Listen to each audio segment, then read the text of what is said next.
ভাই খাওয়া দাওয়া দিয়ে মুরগি ভ্যাকসিন দিয়ে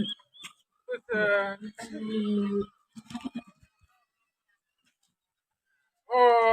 আচ্ছা তো তাহলে ভাই আসলে পর পরে নাই আছে নাজিম ভাইয়ের কাছে দুটো নাম্বার আছে আপনার কাছে হয় হয় হয় বাসগুলো হাই থাকে বাবা বাই করে রাখবেন আমি 11:30 ওই দিক যায় হচ্ছে লিয়ে আসবো আমার নাম আশরাফুল বুঝছেন হ্যাঁ হ্যাঁ হ্যাঁ গরুর খাবার আছে ওই খাবার ভাই বাসগুলো হাই রাখছেন আপনি হয়তো বাইকে রাখতে আমি 11:30 বা 12টার দিকে যাই আমি লিয়ে আসতেছি ভাই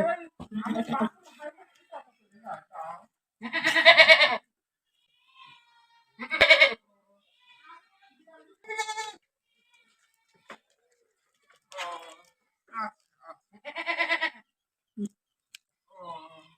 আসলে 500 করে না হয় না